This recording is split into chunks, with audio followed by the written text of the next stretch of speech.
Coming up, Kids Fringe, 60s inspiration, and the best of burlesque. There are so many posters on this billboard already. Monica, what stands out to you? I think that one, the Unsinkable, stands out the most. And what's going on in that bathtub?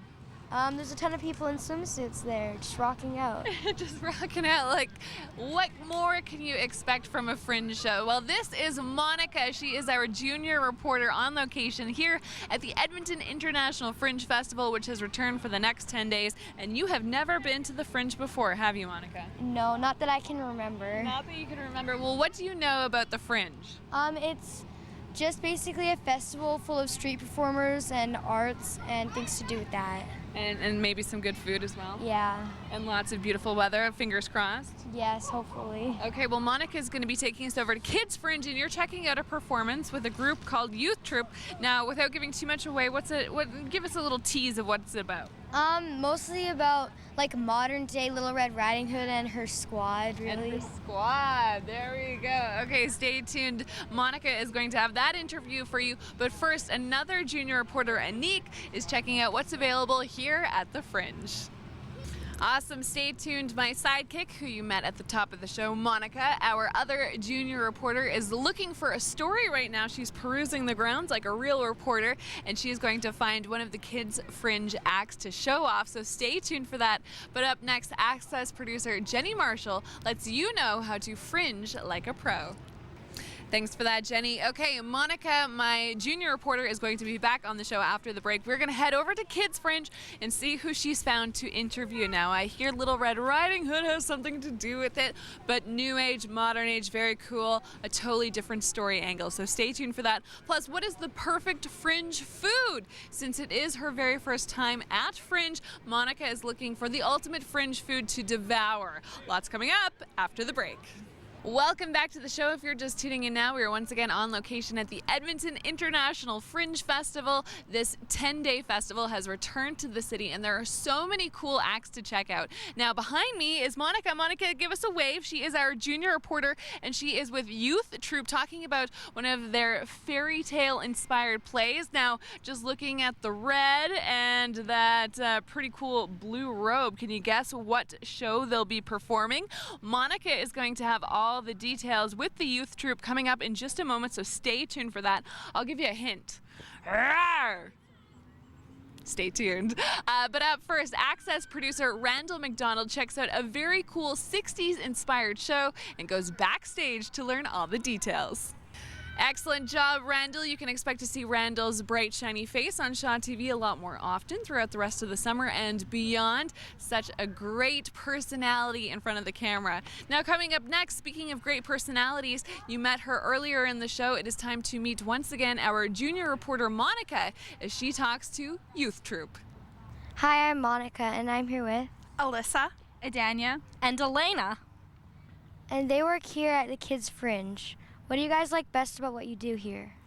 Our job is super fun because basically we're here to play with the kids and do shows for the kids, and all of our shows are super interactive, so we're constantly getting to talk to them, and we face paint and we play games and we tell stories. So being around the kids is the most fun. It's a great way to spend our summer, I think. Yeah, I really love being around the kids and telling them stories because they always get really into it and they really love it. I think my favorite thing about being in Kids Fringe is probably being able to be a part of that first theater experience for so many young kids, because it's a great safe space for them to come out and discover theater before they're adults and they're able to experience the wonderfulness that is the Fringe Festival. So yeah, it's all geared towards them, and it's just really fun to be a part of that. How long have you guys been here? We've been rehearsing for about 2 months, and we wrote all of our own shows. We adapted a few, so it's a lot of work, a lot of rehearsing, but it's super fun. And we've been on site for about a week now, and we're here for 10 days for the Fringe. Granny, you're late! You're late! Oh, silly, silly. An actress is never late, darling. Everyone else is simply early. Do you guys have a favorite character in your play? I love playing the wolf because he's just so ferocious, but also secretly a total scaredy cat. So much fun. I really like playing Granny because then you get to play a bunch of other characters. Like we have the Green Giant, we have, who else? Captain Hook, who's a lot of fun. Ariel is in our show. She's really fun because in our show she ends up coming on land to audition, and so she has to flop around and she has to be held up. And yeah. I love playing Little Red. Our play is all different fairy tale characters, and yeah, Little Red is super fun. She's very naive and just wants everything to be okay. Yeah.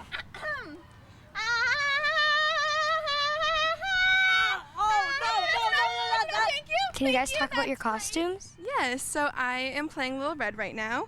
We have her cape, of course, boa, everything red, bow.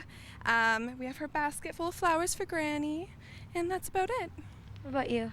Well, this is Granny's costume, and she is a total 1950s classic Hollywood diva. She has a nice purse, this extravagant robe, and boas and glasses. It's just very dramatic. I'm dressed as the wolf today, and he has these nice furry paws. Good for scaring everybody. He has wolf ears, a stripy shirt, and a furry vest. And his costume is also really fun because there is another costume that matches this one exactly for a second big bad wolf to come in and cause havoc during the show. So that's very exciting to see. What do you think the kids will most look forward to about this play? I think it's the ridiculousness of it and just recognizing a bunch of the classic fairy tale people who come and audition, and just the silly things we get them to do. What's your favorite part about doing these plays? I think it's seeing the kids' reactions when they see their favorite character come out. They're like, oh, and they get all excited. And then when it's their turn to actually come up and play a character, they're so excited and they get a little shy, but they always do a great job, and it's so cute to watch. Really get them to carry that note. Well, Come check out Youth Troop at Kids Fringe. I'm your junior reporter, Monica, for Shaw TV. We are now joined by Murray Udis, the artistic director of the Edmonton International Fringe Festival. How's it going? It's going good, thanks. It's opening day. Opening day. It's a big day. It's a beautiful day here in the city, and so many Edmontonians look forward to this festival every single year. 10 days long, and there's so much to talk about. So we landed here at Kids Fringe. Let's start here. What can people expect when they're bringing down the little ones to the festival? Well, there's all kinds of things to get lost in when you're down here. We got a craft corner going on. You get your face painted. All kind of performances going on in the big stage behind me here. So there's something for everybody down here, and it's free all day long. I love that. And as you know, there's lots of roving street performers for everyone of all ages, not just the kids. And these performers come from around the world. They are of a high caliber of talent. Can you talk about some of the things people can expect when they're just perusing the ground? So our international extends to both inside the theaters and outside the theaters, right? And because of the way that this festival draws, it is an international draw, and we get some of the best street performers in the world to come here, because what they have that's unique in a lot of other places but they don't have it, they have audience all day long. Right, so that's a big deal, and mixed in that will be a lot of the indoor shows flying for come see my show inside when you're done hanging around outside. But you can see stuff on our outdoor stage, on the ATB Financial Outdoor Stage. We got a second stage, which is CTV stage, which is on 84th, and then you can find the busking pitches all down 83rd. We got music in the wine tent. If you want to go in there and have a nice glass of wine, listen to some wicked Alberta talent, you can go in there and check that out as well. And then once you get your program guide open, realize you have 213 shows from the inside to choose from as well. Now that always gets overwhelming. 213 shows. For anyone who's never come down to the Fringe before and they want to make this year the first year that they do so, what advice do you have for figuring out what kind of shows you want to watch, since there are so many to choose from? Okay, so vital to you is the program guide. Inside of that, we've created a user guide, which is basically like a Fringe 101, so that you don't feel overwhelmed. You can actually just get yourself in one of the tent. You can Fringe 101. Yeah, you can have an adult beverage, right? You can sit down and pull that user guide out, and it will show you. So if you like comedy, find out what your genre is, because there is truly something for everyone here. People are really friendly at the Fringe. People walking around. If you see people with a lot of tickets in their hat, they've seen a lot of shows, and and they're kind of veterans, right? Them their advice. Ask them. Yeah, Word of mouth like is the it. way that it happens. And the artists will find you too. They'll see that you're looking for a show, and they'll come and tell you about theirs as well, right? And be open to that. Be open if you're coming here. Be open to people approaching you to talk about their shows and stuff, you know? There's something that I've been hearing about called the golden ticket. Now, what do I need to know about this golden ticket? Well, we're giving that away tonight. It's 7:30 p.m. We're making that announcement at the ATB Financial Outdoor Stage, and it is 100 tickets to all the inside that you can go to. Bring all your best friends. Totally bring all your best friends. You get to stay at the Matera Hotel. You get to have dinner with me. Nice. That's probably what brings it down a little bit, right? You know what I'm saying? VIP level, baby. And it is you get festival VIP parking. And parking around here, honestly, people don't drive here. Take the bus. Ride your bike. We can park your bike for you. The bus is awesome. Come back and forth. And there we go. I think you heard us calling. Yes, don't drive. But this person, they get festival VIP parking to come to the Fringe. So that's like, I don't even get festival VIP parking, you know? Awesome. Murray, your website for more info. FringeTheater.ca. Excellent. Thanks so much for your time, bud. Thank you. We're going to take a quick break. Don't go anywhere. We'll be back from the Fringe after this. What do we have here, Monica? Chocolate-covered bananas. Welcome back to the show. Monica and I, my junior reporter, sidekick, and co-host for the show today, have chocolate-covered bananas, and it is your very first Fringe, so we had to get some perfect Fringe food. Why is a chocolate-covered banana the perfect Fringe food, Monica? Because it's, well, mostly safe for everyone to eat, and it's frozen, and it's not really messy. It's not messy at all, and it's vegan and also kosher. Now you're going to learn all about these with Inez behind me. Inez, give us a wave. In the chocolate-covered banana stand, they've been here since 2007, giving out the perfect Fringe food. And so far, how does it taste? Really good. Okay, stay tuned for Monica's interview in just a moment. But up next, Shaw TV's Jen McDonald checks out a burlesque show that's got great dancing, great costumes, and lots of local actors. Okay, Monica will be back in just a moment with the perfect Fringe food. But first, Shaw TV's Bianca Jade introduces us to one of our many roving street performers. Here's your uniform. I just got my apron on, and I'm here with Inez, and we're making chocolate-covered bananas.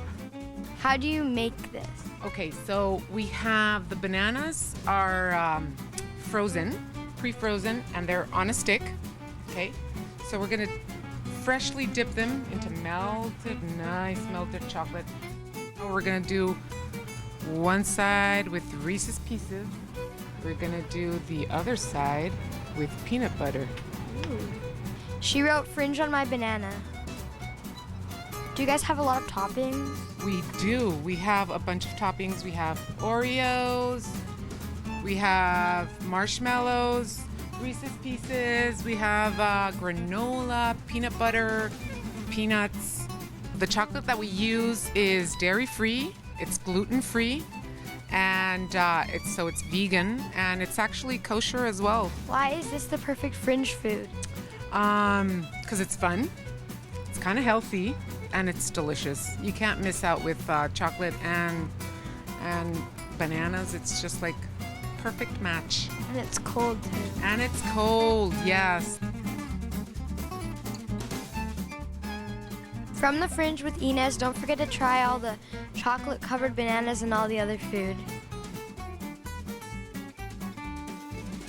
And Monica, fabulous job as my co-host today. Have you had fun at your very first Fringe? Yes. Yes. Now, if you want to learn more about the Fringe and what we do here at Shaw TV, because like Monica did on the show today, we provide this amazing access program where you can come down and volunteer with us here at Shaw TV. We're going to be having an open house on location this Friday, August 19th, and you should come check it out because it's going to be what? Super fun. Great word. We'll be here on location. Remember, all you have to do is just look for the big blue Shaw truck. I've been your host, Danny Giesbrecht, and Monica. And we'll see you next time. Cheers.